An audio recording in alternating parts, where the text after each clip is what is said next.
Bismillahirrahmanirrahim. Assalamu alaikum class. Today we are going to perform lab number 5 of our electrical network analysis course, which is about phasor analysis of RLC network. This lab is very much similar to the previous one, in which we have done this analysis with the RL network only, but in this lab we are going to do this on RLC network. ठीक है, तो हम लोग इस lab में करेंगे क्या, lab में हम लोग जितने भी nodal voltages and mesh current से हम लोग वो फाइंड आउट करेंगे। कैसे फाइंड आउट करना है? सिंपल केसीएल एंड केवीएल लगाकर, जो भी हमें इजी लगे। इधर मतलब हमें पता है कि हम लोग नेटवर्क को देखकर डिसाइड करते हैं कि हमें केसीएल लगाना है या फिर केवीएल लगाना है, तो वो आप अकॉर्डिंगली जो भी गिवन नेटवर्क होगा वो आप अकॉर्डिंगली डिसाइड करके वो लगाएंगे, and then you will find out ultimately all the voltages and currents across all the elements of a circuit. ठीक है, तो यही काम हम लोग जब थियोरेटिकली परफॉर्म कर लेंगे, फिर उसके बाद हम लोग यही काम सॉफ्टवेयर पे भी करेंगे, ताकि हम लोग रिजल्ट्स को कंपेयर कर सकें। एंड यू विल सी कि कितना सॉफ्टवेयर से करना, स्पेशली एलटी स्पाइस से करना कितना आसान है। कि इन केस अगर आपको कोई असाइनमेंट मिलता है जो कि बहुत मुश्किल से आपको नज़र आ रहा है कि ये सॉल्व ही नहीं हो रहा, हमसे नहीं हो रहा, तो आप सिंपली उसको एलटी स्पाइस से बनाएं और जल्दी से उसके रिजल्ट्स ले लें और फिर जो है वो मैच कर सकते हैं। तो I just show you in this lab कि किस तरह से ये काम करना है। ठीक है, तो ये हमारे पास एक गिवन आरएलसी नेटवर्क है जिसमें हमारे पास दो सोर्सेज हैं। ठीक है, और RL network with this branch of RC branch and then again the RL branch. ठीक है, तो ये हमारे पास दो नोड्स हैं, दो वोल्टेज सप्लाई हैं। हमें पता है कि जब हमारे पास दो सप्लाईज आ जाए, वोल्टेज सप्लाई और करंट सप्लाई मल्टीपल आ जाए, या दो से ज़्यादा आ जाए, तो हम लोग सुपरपोजिशन मेथड यूज़ करते हैं। ठीक है, जिसमें हम लोग मेथड क्या होता है, उसमें हम लोग करते ये हैं कि किसी एक सोर्स के पहले के एक सोर्स को कंसिडर करके one by one her source को कंसिडर करके पूरे सर्किट का एनालिसिस करते हैं, voltages and currents find out करते हैं, और फिर मतलब हर सोर्स को कंसिडर करके सारे करंट की वोल्टेजेस एंड करंट्स को फाइंड आउट करते हैं, and then at the end उन सब वोल्टेजेस को या तो सम कर देते हैं या फिर माइनस कर देते हैं according to the direction of the current and the potential difference of the voltage. ठीक है, जैसे फॉर एग्जांपल मैं यहाँ पर एग्जांपल दूंगी कि जैसे जब मैं फॉर एग्जांपल इस वोल्टेज सोर्स से सारी चीज़ें फाइंड आउट कर रही हूँ, तो उस दौरान मैं क्या करूँगी कि इस वोल्टेज सोर्स को रखूँगी और इस वोल्टेज सोर्स को शॉर्ट कर दूँगी। Now my circuit will become like something this source plus this branch, this branch, this branch and this short, मतलब शॉर्ट होगा तो ये कोई ब्रांच नहीं रहेगी। सही है, ओके। जब ये बन जाएगा तो फिर मैं सारे voltages and currents find out करूँगी, फिर उसके बाद उन रिजल्ट को से रख लूँगी, फिर उसके बाद इसको शॉर्ट करके और इस सोर्स को कंसिडर करके सारे voltages and currents find out करके, and then at the end for example जब मैं इसको कंसिडर कर रही थी, तो इस सोर्स को कंसिडर कर रही थी, तो जो करंट फ्लो हो रहा था पॉजिटिव साइकिल में, तो वो यहाँ से यहाँ और इस डायरेक्शन में, यानी कि जो I1 की डायरेक्शन है in this circuit, in this branch, in this particular branch, the direction of I1, the direction of current considering this source is this left side.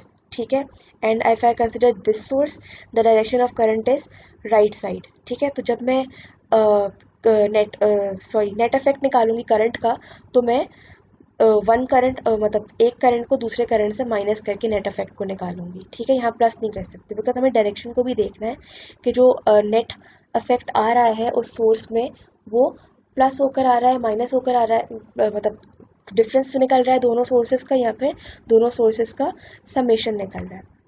वो मैं भी आपको कैलकुलेशन में दिखाऊंगी भी ये चीज़ें, अगर नहीं समझ में आई तो। ठीक है, तो सबसे पहले आपको अगेन इसका प्री लैब करनी है। Pre lab is about the theoretical calculation.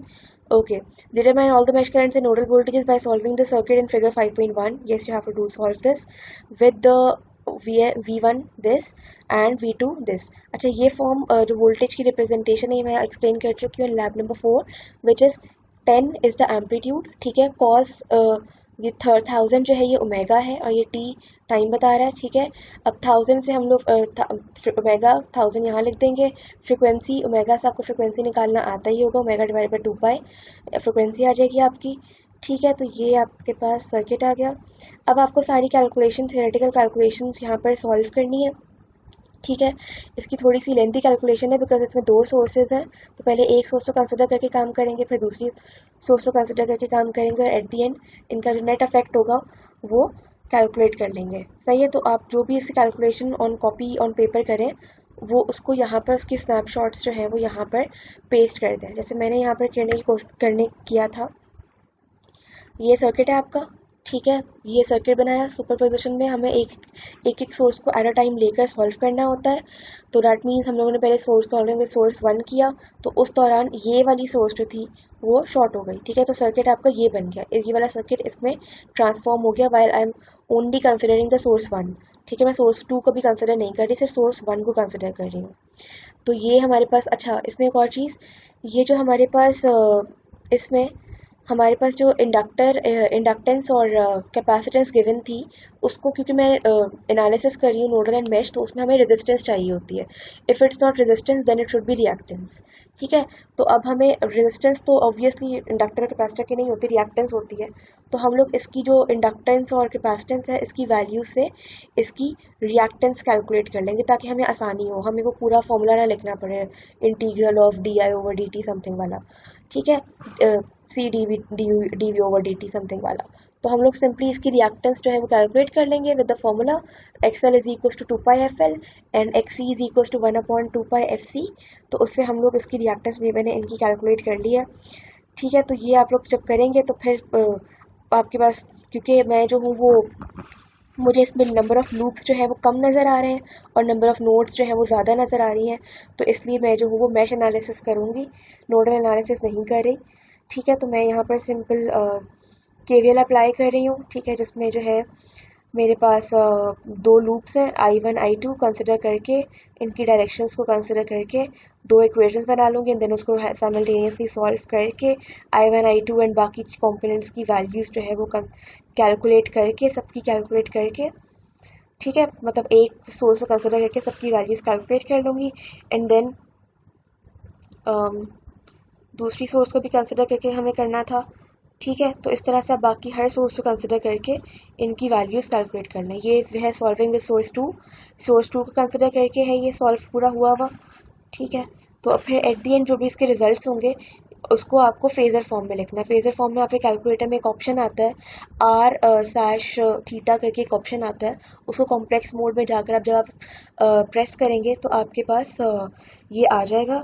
अगर नहीं भी आ रहा तो अगर आपका साइंटिफिक कैलकुलेटर लेट से नहीं है तो आपके पास इंटरनेट पर फेज़र कैलकुलेटर से सर्च कीजिएगा, क्योंकि मेरे पास खुद भी कैलकुलेटर नहीं था तो I done this with the using the phasor calculator.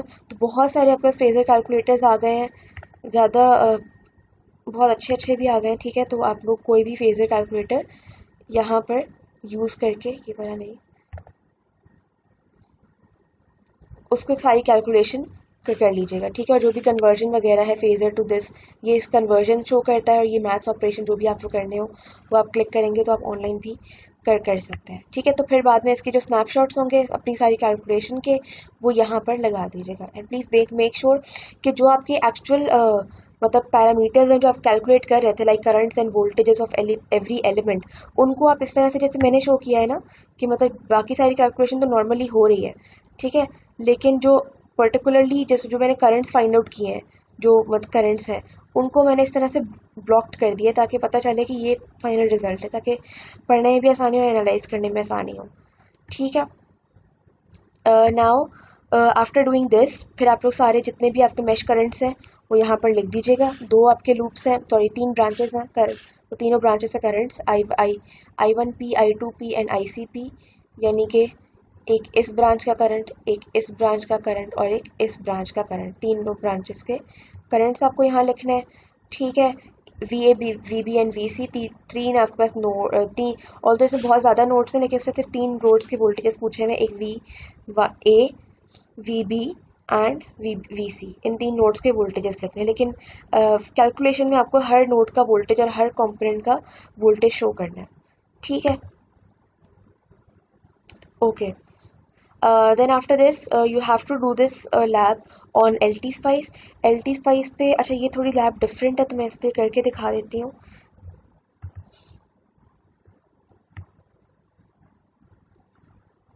मैं पहले से सर्किट बनाना थोड़ा सा भूल गई हूँ, लेकिन मैं जल्दी से भी दोबारा बना देती हूँ।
Okay, so now I'm going to insert the values. इसकी थी 1K, इसकी थी 200 माइक्रो, 200 माइक्रो हेनरी, 1K,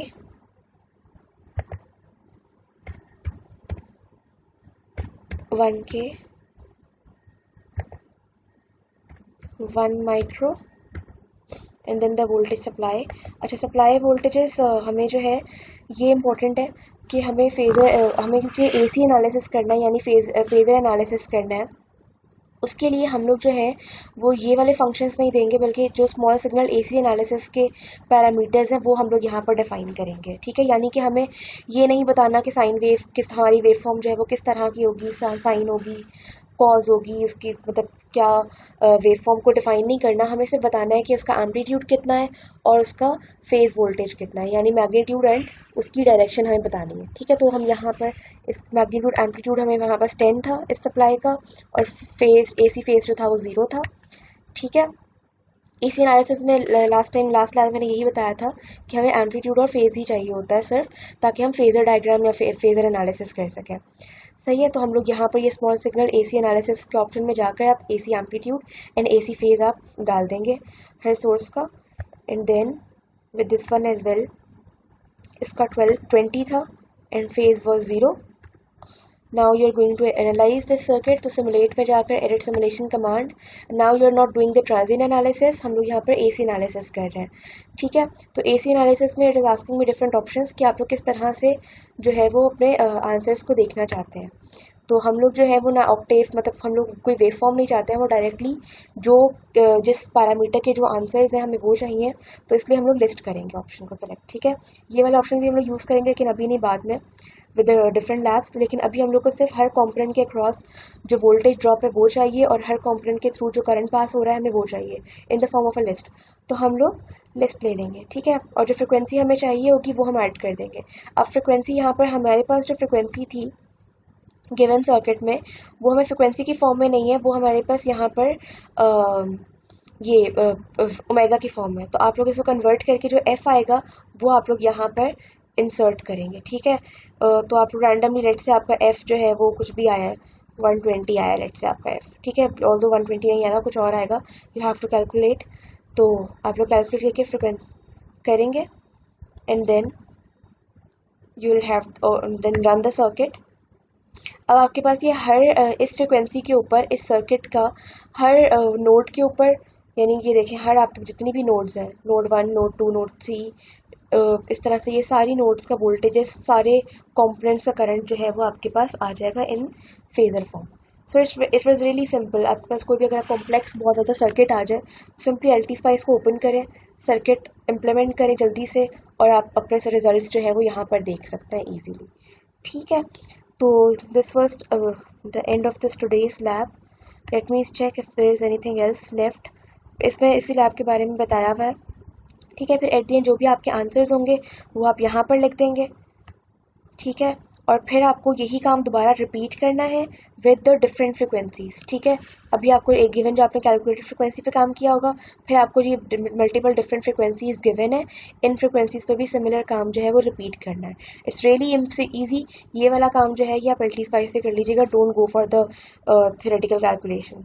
सो यहाँ पर V1 V2 का एक्सप्रेशन लिखना है, एक्सप्रेशन लिखना आपको आता है।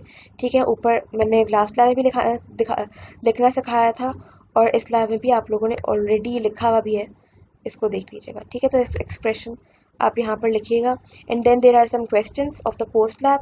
तो आप ये देखिएगा कि फ्रिक्वेंसीज मैच हो रही हैं नहीं हो रही। और फिर ये थोड़ा सा डिफरेंट है, ये आपके पास एक V2 जो सप्लाई है वो थोड़ी सी चेंज की है, यानी पहले उसका फेज वोल्टेज फेज एंगल जो था वो 0 था, अब फेज एंगल -30 रखकर आपसे डिफरेंट कैलकुलेशंस जो है वो एक्सपेक्ट किए हैं, थ्योरेटिकल कैलकुलेशन।